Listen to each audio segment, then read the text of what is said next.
នៅពីពេញប្រវត្តិសាស្ត្របណ្ដុំបរិវារជនអែបអរមួយរមែងកើតឡើងដោយខ្លួនឯងវានៅជុំវិញបុគ្គលដែលមានអំណាចដូចជាស្ដេច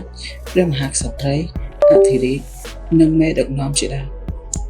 បរិវារដែលបានបំពេញខ្លួននៅក្នុងសំណាក់ទាំងនេះបានស្ថិតនៅក្នុងឋានៈតំណែងដ៏ប្រណិតជាពិសេសពួកគេត្រូវបានបម្រើចៅហ្វាយនីរបស់ពួកគេប៉ុន្តែការបើពួកគេ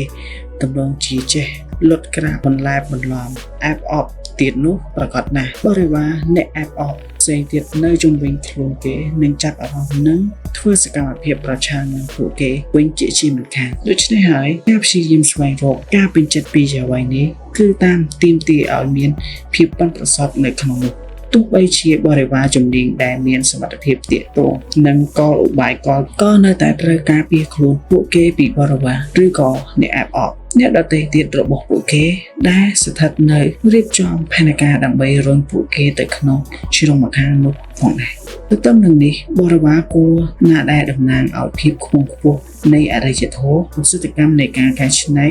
ធ្វើឲ្យប្រសើរឡើងជាបន្តចលនានៃអំណាចដ៏ជ្រុលនិយមនិងពោពេញទៅដោយភាពខុសខើនឹងត្រូវបានគេបដិសេធបរិវារត្រូវធ្វើកិច្ចការប្រកបដោយភាពស្ងៀមស្ងាត់និងជាសម្ងាត់ដើម្បីប្រឆាំងទៅនឹងនរណាម្នាក់ដែលបានប្រើប្រាស់កម្លាំងអំណាចនៅក្នុងចំណោមពួកគេនេះគឺជាស្ថានភាពដ៏លំបាករបស់បរិវារខណៈពេលកំពុងតែលេចចេញនៅភាពជាមនុស្សគំរូនៃភាពស្រស់ប្រណិតបំផុតនោះពួកគេត្រូវយកឈ្នះតាមរយៈការភាពឆ្លៀសវៃនិងរៀបរៀងគូប្រជែងផ្ទាល់របស់ពួកគេទៅតាមរបៀបមួយប្រកបដោយឧបាយកលដ៏ប៉ិនប្រសប់ជាទីបំផុតបរិវារដែលជោគជ័យគឺជាអ្នកដែលបានរៀនសូត្រដោយគ្មានម៉ោងគ្មានពេលវេលាកំណត់ដើម្បីឲ្យគ្រប់សកម្មភាពរបស់ពួកគេប្រព្រឹត្តទៅដោយប្រយោជន៍សិនបើគេចាប់គូប្រជែងរបស់គេពីក្រោយខ្នងគឺនឹងកាត់ឡើងព្រមមានជាមួយនឹងស្រោមដៃកំមីរលោងនៅនឹងដៃរបស់ពួកគេនិងស្នាមញញឹមដ៏ផ្អែមល្ហែមបំផុតនៅលើផ្ទៃមុខរបស់គេជំនួសឲ្យការប្រើប្រាស់នៅកម្លាំងបង្ខិតបង្ខំឬរូបភាពក្បត់ទាំងស្រុងតែម្ដងនោះទេបរិវារដែលអាចខ្សោះបំផុតនឹងមានវិធីរបស់គេតាមរយៈការប្រឡំលួងលោមភាពទាក់ទាញការបោកបញ្ឆោតនិងយុទ្ធសាស្ត្រប្រកបដោយភាពប៉ិនប្រសប់ដែលរមែងត្រូវបានរៀបចំទុកជាច្រើនជំនាញមុនជានិច្ចជីវិតនៅលើទីលានប្រកួតប្រជែងគឺជាល្បែងដ៏គ្មានទីបញ្ចប់មួយដែលទាមទារឲ្យមានការប្រុងប្រយ័ត្នខ្ពស់និងការគិតពិចារណាប្រកបទៅដោយយុទ្ធសាស្ត្រជានិច្ចវាគឺជាសង្គ្រាមនៃការបង្ហាញពីភាពគួរសមយ៉ាងពិតប្រាកដសប្តាហ៍នេះយើងកំពុងតែប្រឈមមុខទៅនឹងភាពស្រដៀងគ្នាដ៏ចម្លែករបស់បរិវារទាំងនោះអ្វីៗគ្រប់យ៉ាងគឺត្រូវតែចេញមកតាមរយៈលក្ខណៈស៊ីវិល័យប្រជាធិបតេយ្យនិងយុត្តិធម៌ប៉ុន្តែប្រសិនបើយើងលេងតាមច្បាប់ទាំងនោះដោយភាពតឹងរ៉ឹងពេកឬប្រកាន់ខ្ជាប់ដោយចោមនិងមុតពុតពេកនោះយើងនឹងត្រូវបានបំផ្លាញដោយមនុស្សដែលស្ថិតនៅជុំវិញខ្លួនយើងដែលមិនមែនជាមនុស្សល្ងីល្ងើខ្លាំងណាស់ណានោះជាមិនខានដូចដែល Niccolo Machiavelli ដែលជាអ្នកការទូតនៃសម័យបុក្កលដ៏អស្ចារ្យនិងជាបរិវារម្នាក់ដែលបានសរសើរថានរណាម្នាក់ដែលព្យាយាមខ្លាចជាមនុស្សល្អប្រពៃគឺកំពុងតែនឹងបំផ្លាញមនុស្សនៅក្នុងចំណោម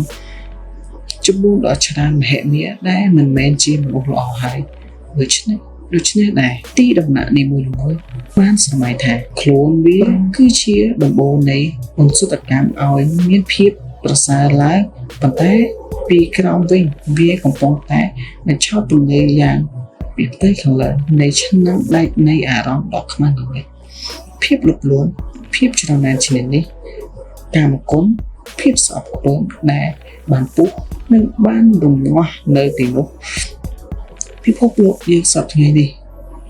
ក៏ស្រមៃថាខ្លួនវាបានឈានដល់ចំណុចកំពូលនៃយុទ្ធធម៌ផងដែរក៏ប៉ុន្តែអារម្មណ៍ដ៏អាក្រក់ស្មុគគ្រោកនៅតែបន្តរំជួលនៅក្នុងខ្លួនមនុស្សយើង ដែលពួកគេហាក់ដូចជាមាននៅក្នុងនោះជានិរន្តរ៍ដូចនេះដែរល្បែងក៏នៅតែដដែលអ្វីខុសពីឡើយខាងក្រោមនេះអ្នកត្រូវធ្វើខ្លួនឲ្យមើលទៅហាក់ដូចជាមាន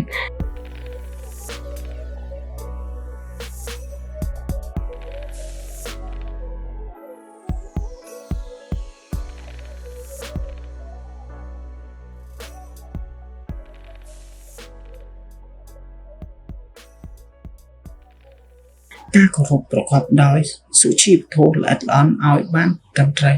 ប៉ុន្តែខាងក្នុងវិញលើកលែងតែអ្នកជាមនុស្សល្ងីល្ងើតែប៉ុណ្ណោះអ្នកត្រូវសិក្សារៀនសូត្រឲ្យបានយ៉ាងឆាប់រហ័សក្នុងការធ្វើជាមនុស្សដែលមានការប្រុងប្រយ័ត្ននិងធ្វើខ្លួនដូចទៅនឹងអ្វីដែលបានឲ្យដំបូងមានថាចូលទុកកណ្ដាប់ដៃដែករបស់អ្នកនៅពីក្នុងស្រោមដៃរលោងស្អាតរបស់អ្នកចោះដូចទៅនឹងបរិវារនៅក្នុងប្រវត្តិសាស្ត្រដែរបើសិនបើអ្នកអាចគ្រប់គ្រងសិល្បៈនៃការដោយការរៀនសូត្រពីវិធីលំលងបង្កើតភាពទាក់ទាញបោកបញ្ឆោតនិងអនុវត្តល្អជាងគូប្រជែងរបស់អ្នកប្រកបដោយភាពប៉ិនប្រសប់បាននោះអ្នកនឹងអាចធ្វើឲ្យមនុស្សម្នាទោទង់ទៅតាមឆន្ទៈរបស់អ្នក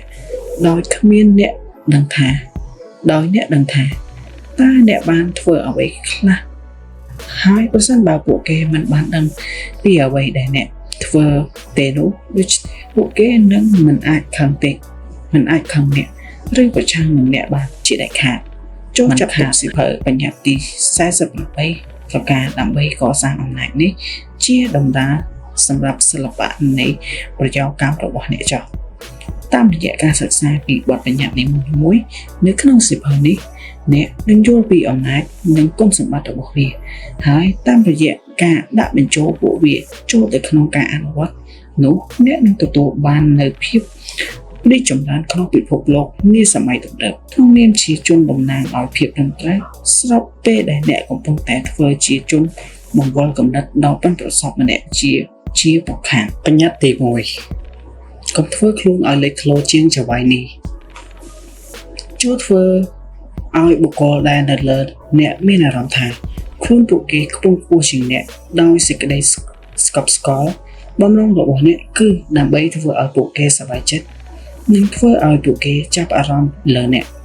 ហើយមិនត្រូវបង្ហាញពីភាពប៉ិនប្រសប់របស់អ្នកខ្លាំងពេកទេបើពុំនោះទេអ្នកអាចនឹងទទួលបានលទ្ធផលផ្ទុយពីនោះវិញក៏ថាបានដូចជាបង្កឲ្យមានភាពភ័យខ្លាចនិងអសន្តិសុខជាដើម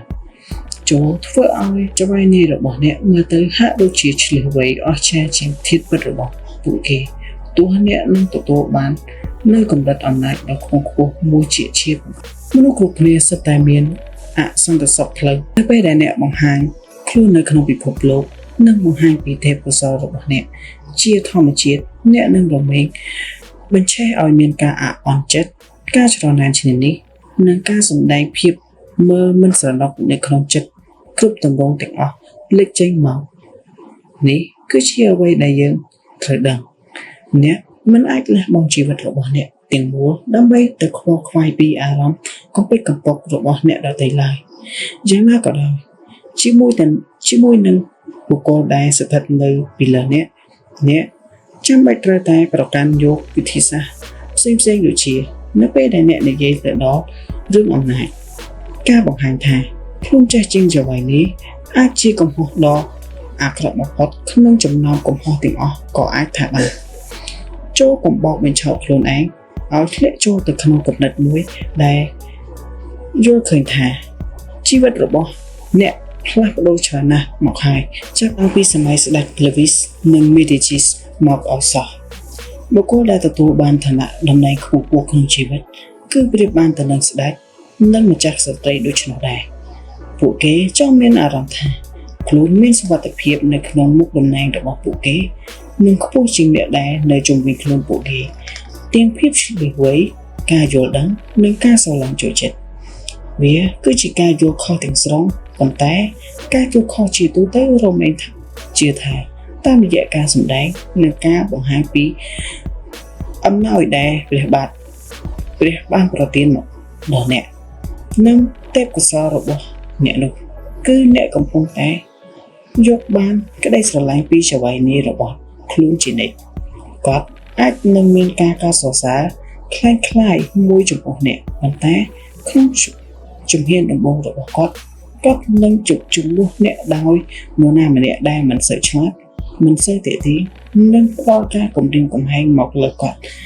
តិចជាងអ្នកជំនួសវិញបែបនេះគឺតាក់ទងទៅនឹងច្បាប់ពីរទៀតដែលអ្នកត្រូវដឹងទី1អ្នកអាចបង្ហាញថាអ្នកល្អជាងចៅហ្វាយនេះរបស់អ្នកតាមរយៈការធ្វើដោយមិនដឹងខ្លួនចៅហ្វាយនេះខ្លះមានអារម្មណ៍អសន្តិសុខផ្លូវចិត្តច្រើនជាងចៅហ្វាយនេះដទៃទៀតភាគច្រើនគឺមិនស្រួលនៅក្នុងចិត្តឡើយជាធម្មតាអ្នកអាចនឹងលេចធ្លោជាងពួកគាត់តាមរយៈរបស់អ្នកនិងសេចក្តីល្អរបស់អ្នកសិនបើអ្នកមិនអាចដករឿងមុនស្នេហ៍របស់អ្នកចេញបានទេអ្នកត្រូវរៀនជៀសវាងឲ្យផុតពីមនុស្សវិសាចដែលឥតប្រយោជន៍ឥតបានការអស់ទៅមុនស្នេហ៍របស់គាត់ឬរិះរកវិធីដើម្បីបិទបាំងពីគុណសម្បត្តិរបស់អ្នកនៅពេលណាដែលអ្នកអាស្រ័យខ្លួននៅក្នុងក្រុមហ៊ុនរបស់ពួកគេទី2សោកគុំគិតស្រមៃថាក៏ព្រោះតែចៅហ្វាយនេះរបស់អ្នកស្រឡាញ់ចូលចិត្តអ្នកអាចធ្វើអ្វីបានតាមតែអំពើចិត្តឲ្យសោះនៅក្នុងពិភពនៃសៀវភៅទាំងមូលអាចនឹងត្រូវបានគេសរសើរអំពីមនុស្សចំណិតរបស់ចៅហ្វាយនេះដែលបានផ្ទាត់ចេញពីក្នុងចិត្តរបស់ចៅហ្វាយនេះដោយសារតែការមើលរំលងពីឋានៈតំណែងរបស់ខ្លួននិងដោយសារតែការហ៊ានយកវាមកប្រើប្រាស់នៅដើម្បីធ្វើឲ្យខ្លួនលេចធ្លោជាងចៅហ្វាយនេះទៅទៀតដោយការដឹងពីគ្រោះថ្នាក់នៃការធ្វើខ្លួនឲ្យលេចធ្លោជាងចៅហ្វាយនេះអ្នកនឹងអាចបង្វែរបទបញ្ញត្តិមួយនេះឲ្យប្រែក្លាយជាគុណប្រយោជន៍សម្រាប់ខ្លួនវិញបានទី1អ្នកត្រូវចេះសរសើរបញ្ឆោតនិងលើកជើងចៅហ្វាយនេះរបស់អ្នកការសរសើរលើកជើងជាសាធារណៈអាចនឹងមានឥទ្ធិពលក៏ប៉ុន្តែក៏ត្រូវមានដែនកំណត់ផងដែរវាគឺជារឿងចំនិងច្បាស់ពេកនឹងមើលទៅហាក់ដូចជារឿងដ៏អាក្រក់មួយចំពោះអ្នកដែលពូកែអែបអបអ្នកដទៃការបញ្ឆោតលើកជើងដោយប្រុងប្រយ័ត្ននិងស្ងៀមស្ងាត់ក៏គឺកាន់តែមានឥទ្ធិពលខ្លាំងជាងនេះទៅទៀតឧទាហរណ៍ប្រសិនបើអ្នកមានភាពឆ្លៀសវៃជាងចៅហ្វាយនេះរបស់អ្នកត្រូវធ្វើឲ្យវាមើលទៅហាក់ដូចជារឿងផ្ទុយទៅវិញចូលធ្វើឲ្យហាក់ដូចជាគាត់ឆ្លាតជាងអ្នកចូលធ្វើផ្លូវដើម្បីកុំឲ្យគេចាប់អារម្មណ៍ធ្វើឲ្យហាក់ដូចជាអ្នកចង់បានចំណេះជំនាញពីគាត់បង្កើតកំហុសដែលមិនដល់គ្រោះថ្នាក់និងមិនផ្ដល់ការឈឺចាប់ដល់អ្នកនៅក្នុងរយៈពេលវែងតែផ្ដល់ឲ្យអ្នកនៅឱកាសដើម្បីស្នើសុំជំនួយពីអ្នកវិញក្នុងនោះជាចៅហ្វាយនេះពេញចិត្តសំណើបែបនេះណាស់ហើយចៅហ្វាយនេះដែលមិនអាចផ្ដល់ឲ្យអ្នកនៅអំណោយនៃបទពិសោធន៍របស់ពួកគេនោះអាចនឹងនាំមកនៅគំនុំព្យាបាទដ៏ខុសខើនិងទុតឆន្ទៈមកឲ្យអ្នកវិញក៏ថាបានប្រសិនបើគំនិតរបស់អ្នកមានភាពច្នៃប្រឌិតជាងចៅហ្វាយនេះរបស់អ្នកចូលពោវាទៅកាន់គាត់ដោយមានអំណះហេតុផលត្រឹមត្រូវក្នុងលក្ខណៈមួយដែលបើកចំហតាមដែលអាចធ្វើទៅបានចូលធ្វើឲ្យមានភាពច្បាស់លាស់ថាដំបូន្មានរបស់អ្នកគឺគ្រាន់តែជាការបំភ្លឺឡើងមួយដែលបានពីដំបូន្មានរបស់គាត់តែប៉ុណ្ណោះប្រសិនបើអ្នកមានរុះរាយរាក់ទាក់និងមានចិត្តសប្បុរសជាងចៅហ្វាយនេះរបស់អ្នកចូលប្រុងប្រយ័ត្នប្រយែងកុំធ្វើជាពពែដែលបិទបាំងពន្លឺដ៏ចែងចាំរបស់គាត់ឲ្យចេញពីអ្នកដទៃឲ្យសោះអ្នកត្រូវតែផុសឡើងនៅក្នុងរូបភាពជាព្រះអាទិត្យដែលនៅប៉ះជុំវិញមនុស្សគ្រប់គ្នាដែលប៉ះជុំវិញនឹងគាត់ដែលកំពុងតែបញ្ចេញអំណាចនិងភាពឆ្លាតវៃរបស់គាត់នោះឯងជាចំណុចស្នូលដែលអ្នកត្រូវយកចិត្តទុកដាក់នៅក្នុងករណីទាំងនេះ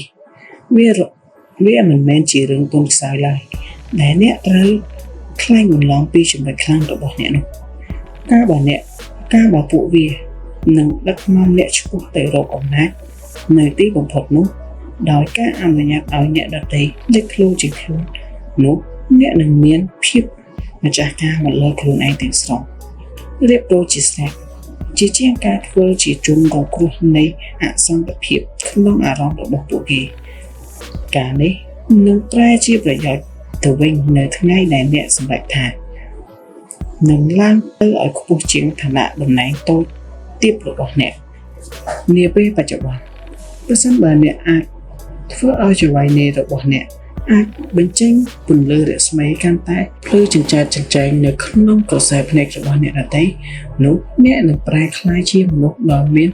ភ័ព្វសំណាងម្នាក់ហើយអ្នកនឹងទទួលបានការដំឡើងតំណែងភ្លាមៗមួយរំពេចជាពុខាពួកភាពពិចារណាដួងតារានៅលើមេឃដួងតារានៅលើមេឃាអាចមានព្រះអាទិត្យត្រឹមមួយប៉ុណ្ណោះនៅក្នុងពេលមួយសូមកុំព្យាយាមបិទបាំងពន្លឺថ្ងៃឬប្រជែងទៅនឹង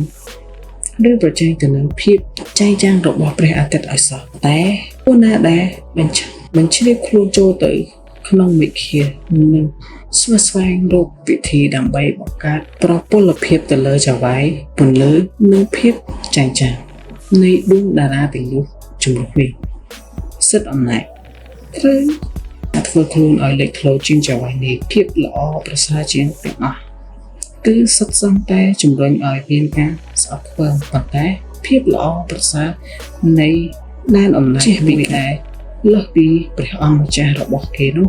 គឺមិនមែនត្រឹមតែជារឿងល្ងងខ្លះប៉ុណ្ណោះទេវាថែមទាំងជាសេចក្តីស្លាប់ថែមទៀតផងនេះគឺជាមេរៀនមួយដ៏ដែលដួងតារានៅលើមេឃាបានបង្រៀនដល់យើងឡើយពួកវាអាចនឹងផ្សារភ្ជាប់ទំនាក់ទំនងទៅកាន់ព្រះអាទិត្យនិងភ្លឺចែងចាំងអាស្រ័យទៅតាមនោះប៉ុណ្ណោះប៉ុន្តែពួកវាមិនដែលបង្ហាញខ្លួនឡើយព្រមជាមួយនឹងភាពភ្លឺចែងចាំងដោយខ្លួនវាឡើយ